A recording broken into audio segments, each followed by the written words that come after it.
Hey there, YouTube. I am Barber's King, here to provide you with my review and analysis of The Legend of Zelda Tears of the Kingdom, newly released on the Nintendo Switch. I just finished up my week-long binge of the game. I collected every shrine, did every dungeon, explored everywhere. So I've got a pretty good idea what the game is like, and I'm here to break it all down for you. Hopefully I can give you a better idea of what I think about the game, what things it does really well, and what things it doesn't do so well, and we can have a discussion based on that. So after a week straight of playing it, I gotta say that I think it's a wonderful game. I was not the biggest fan of Breath of the Wild, as many of you probably know. Breath of the Wild has a gigantic, kind of empty open world, kind of felt like sometimes. I love the new Sheikah abilities in Breath of the Wild. I thought they were super fascinating, but I kind of felt like the game almost barely ever used those mechanics. Like, it was only once in a while in a shrine here or there. Kind of felt like Nintendo was kind of holding back when it came to actually challenging you with a puzzle.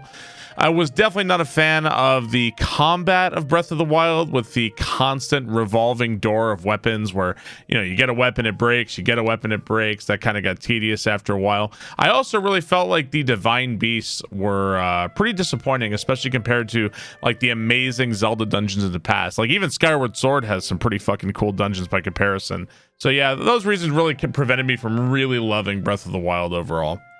With those complaints in mind, I gotta say that Tears of the Kingdom addressed many of those points for me, and I'd say overall improved greatly from Breath of the Wild. The world itself represents the first major improvement of Tears over Breath of the Wild. Now, yes, Tears of the Kingdom reuses the previous game's world, but Hyrule has been fully reimagined and reshaped this time around with brand new caves, ruins, a sky area, and a massive underground zone. The sheer density of things to do makes it feel like there's almost too much to do, rather than the huge, empty expanses of isolation that you kind of feel in Breath of the Wild. Moving around in that world has also been greatly expedited with the Ascend ability, which often I kind of feel like fills in for where Rivali's Gale might have been used in Breath of the Wild. Ultra Hand also allows for the creation of extremely fast and fun vehicles, provided that you're a little bit more competent at making vehicles than I was. The lookout towers this time around also launch you into the air whenever you enter them, which also helps with movement and scouting of a new area. Sort of feels like Nintendo overall wanted to adjust the gameplay and cut down on the amount of climbing you do in Breath of the Wild. The light route in the underground and the shrines in the overworld also correspond to one another. So when you're exploring the above ground, you're also kind of finding the light route in the underground. When you find a light route in the underground, that means there's a shrine above ground that corresponds to that. And that really aids in finding your way around and helps with finding the shrines if you're going for all the shrines like I did. I wish I'd known about that a little bit sooner. Probably would have helped me a whole lot there. I'm a little bit ambivalent on the underground overall. Now, initially, stumbling into the underground was one of the highlights of my playthrough, especially when I found King Gleeok and had to fight King Gleeok with no hearts and no gear. That was probably the most fun I had in the game overall. Later on, though, with the underground, I did feel like it gotten a bit tedious to kind of trudge around in the dark, getting swarmed by enemies, looking for the last few shrines. So the novelty of the underground kind of wore off after a while, but it was still one of my favorite areas to first go into. Overall, compared to Breath of the Wild, Tears of the Kingdom's world is far more dynamic and densely packed, and it fully highlights how bare bones the world of Breath of the Wild really was. So I'd have to say that the world of Tears of the Kingdom is one of the strongest aspects of the game overall. Breath of the Wild detractors, including myself, would also highlight the really irritating weapon system. Whenever you were getting good weapons in Breath of the Wild, you would end up spending them so fast because the weapons would break on just about any enemy you come across. Constantly managing a revolving door of weapons, shields, bows. After a while, you start to get really tedious, even if you're upgrading your inventory with the Korok seeds. Well, that system, again, has kind of returned in Tears of the Kingdom. The player can now increase the power and durability of their weapons by fusing them with all the various monster parts and whatever other fucking wacky combos you can come up with. In Breath of the Wild, you kind of had to spend your enemies when you're fighting weapons, but in Tears of the Kingdom, every time you're fighting an enemy, it's actually an opportunity to get a new awesome part to make your weapons even better. So I think that that's actually a really ingenious way to kind of answer that problem. Also, fusing weapons makes your weapons more durable too, so if you're not fusing your weapons, you're really missing out. On top of that, the increased enemy variety and the number of different monster parts really kind of encourages you to experiment with your weapons all the time. I still think that the overall durability could have been slightly increased to fully kind of stop any kind of complainers at all, because your weapons still do break pretty fast. I feel this most applies to the Master Sword, which I don't know if it was just me, but the Master Sword was breaking all the time on me. Every time I whip it out, no matter what I fused to, that weapon was breaking. Maybe that's just placebo, I don't know, but the Master Sword was really driving me nuts. I was a little disappointed to see that the Hinox and Talus enemies from Breath of the Wild are pretty much exactly back and completely unchanged from Breath of the Wild. But the new Gleeox, Frox, and Phantom Ganons kind of help break up that monotony a little bit. I'd say that my favorite boss in Tears of the Kingdom would have to be the Flux Constructs, which they were always kind of fun to fight. They were the most original and probably engaging boss in the entire game. They had like a really cool move set. You had to manipulate their boxes with Ultra Hand if you wanted to, or you didn't have to. You could also just fight them the good old-fashioned way. That's also possible. But after killing about 10 of them, the novelty of that also wears off a bit. I still kind of think that the combat of Breath of the Wild and Tears of the Kingdom is still a missed opportunity. Like, most of the encounters are all solved by either getting a headshot or doing a spinning with a two-handed weapon. So ultimately, it kind of feels a bit repetitive. I kind of imagine, like, what would the potential of Tears of the Kingdom be like had it incorporated like a combat progression system, maybe kind of like Twilight Princess. Like, imagine if as the player was going around the world, you could like learn new powerful moves like the Mortal Draw or the Helm Splitter, like those really cool moves from Twilight Princess. I'm aware that there's one move like that in the Yiga Hideout quest, but that's not exactly what I mean. This is another case where Nintendo could have taken cues from other devs, incorporating like a specialization system within the combat, like nothing too complex, but imagine like after using a spear for long enough, you now get like a slight bonus in damage and a durability to all your spears. Like, it would have helped make your playthrough your own, and I don't think it really would have confused, like the excuse is always, oh, it's for kids, it's for kids. I don't think that really would have confused kids. I think that actually would have been a really nice system in place. So maybe Nintendo could have actually learned from some other RPG games and some other devs that are doing similar things. As I said earlier, as a veteran Zelda player, I couldn't help but feel disappointed at the Divine Beasts of Breath of the Wild. The Divine Beasts were really cool. They were awesome ideas, but they're really lacking in a couple aspects. They all had like their unique kind of movement gimmick where you had to like tilt the bird to one side or tilt the lizard to another side or spray the water from the elephant, but they all kind of had a similar structure where you had to find the map, activate the terminals, and then fight another Ganon Blight boss. The problem with one of the problems with the Divine Beasts as well in Breath of the Wild was that the movement and glider kind of undercuts all of the difficulty of Divine Beasts. So you can cheese and you can like kind of cheat so many things in that. Now, freedom in movement and solutions to puzzles, that's one of like the strongest aspects of Breath of the Wild. But like, I mean, at some point you have to ask how much freedom is too much freedom, right? Why make a puzzle at all if a player could just skip the entire puzzle and do something that's way easier, right? Now, Tears of the Kingdom has done away with the Divine Beasts, and now they have something they're calling temples. Now, I find the temples were mostly like kind of a mild improvement over the Divine Beasts. I wouldn't say that they were like the slam dunk I was hoping for. Not the true dungeon experience that I and probably other Zelda players were hoping for. Just like the Divine Beasts, the temples all have like a kind of similar structure where you have to reach 5 different points and then fight a different boss. Once again, the challenges are kind of undercut or straight up broken by Link's myriad abilities, like even more so considering you can like make rocket cars and make airplanes and fly around. So that kind of undercuts the challenge severely of a lot of the dungeons. Nintendo very pointedly seems to be like allergic to the classic Zelda dungeon design, and I kind of wish in this case Nintendo would maybe innovate like a little bit less, if that makes sense. Dungeons had been one of the strongest aspects of Zelda's most recent 3D entries. Like, all right, sure, like after Skyward Sword, the series was kind of in need of a revitalization for sure. Maybe their biggest flaw is that they introduced a new, like maybe the biggest flaw with classic Zelda dungeons was that they gave you an item, you use the item in that dungeon, and then you would never use it again, right? Like that's super true of Twilight Princess. That's really true of Skyward Sword. But still, I really believe that completely abandoning the traditional dungeon style for the Divine Beast, now the temples and Tears of the Kingdom, is a bit like chopping off your hand because you have an ingrown nail. like the dungeons were still one of the strongest aspects of all of Zelda. So I feel like there was something kind of lost there. Thankfully, this is one of the big improvements from Breath of the Wild. The various Blight Ganons have now been replaced with unique bosses for each dungeon. And I'm not going to say that these bosses were like absolutely incredible fights, like really amazing boss fights, but it was just so much nicer, and it gave the temples so much more of a unique feel, that each temple kind of had their own unique boss that you never knew was going to be. So they had a lot more charm and interest than all of the Thunder Blight Ganon and Wind Blight Ganon from Breath of the Wild. Another huge area of improvement were the combat shrines from Breath of the Wild. Now, if you play Breath of the Wild, you know very well how many of those shrines are a minor test of strength, a moderate test of strength. It gets really fucking tedious after a while. Like, you can hardly help but just groan every time you go into another one of those. Thankfully, the combat-oriented shrines in Tears of the Kingdom are like way more diverse. Some of them involve making you sneak around. Some of them involve you building a battle car. Some of them involve you rocketing through the sky. So, like, the combat shrines of Tears of the Kingdom are such a huge improvement from Breath of the Wild. But I mean, it was pretty easy to go up from like the bottom of the barrel, because man, the combat shrines of Breath of the Wild were so bad. While overall the shrines overall in Tears of the Kingdom do feel better than Breath of the Wild, I still feel like they're a bit insubstantial and a bit of a missed opportunity. Like, many of those shrines were super simplistic in Tears of the Kingdom, like a handful of challenges that maybe last like 1 minute or two. Like, many of the shrines too, like, it's just so frustrating for me.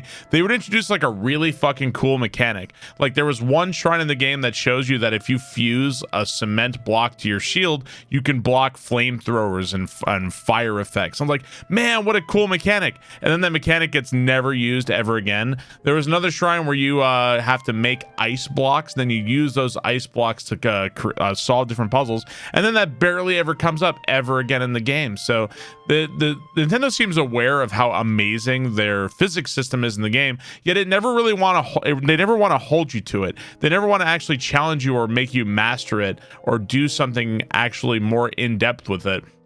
Now, I understand that it's a game for kids, but maybe something really difficult, something like a really difficult puzzle or really difficult challenge to figure out could be like an optional content for some of us who have been playing Zelda for all of our lives.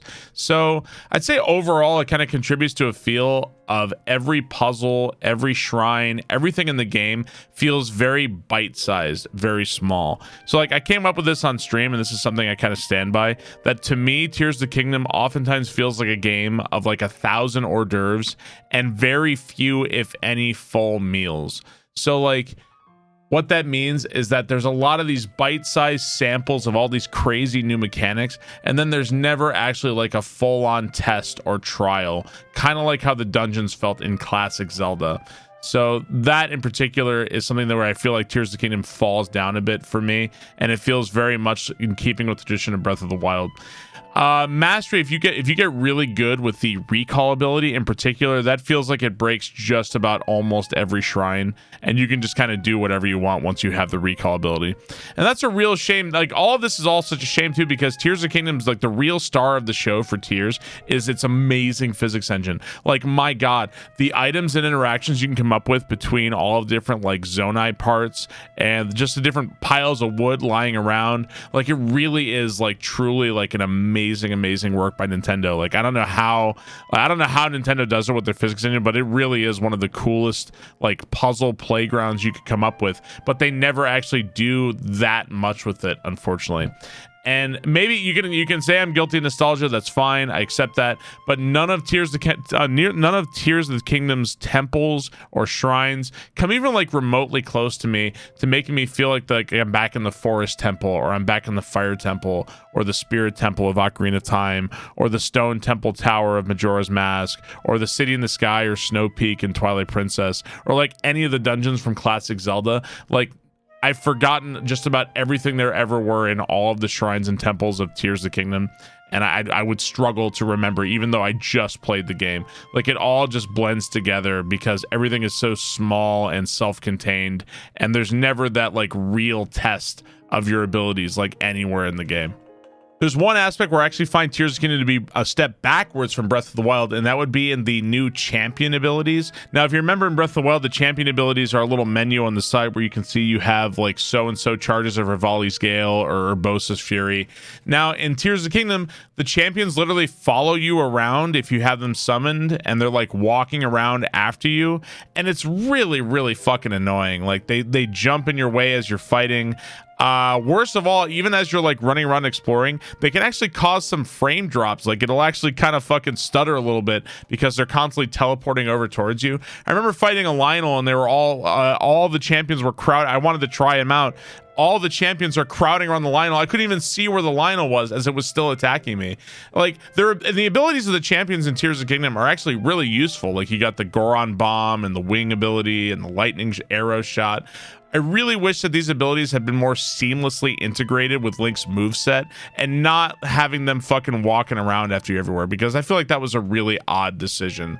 And that actually becomes quite distracting. You kind of miss, like, man, I really miss Rivali's Gale. I really miss Urbosa's Fury. That would make this stuff a lot more simple, a lot more fun.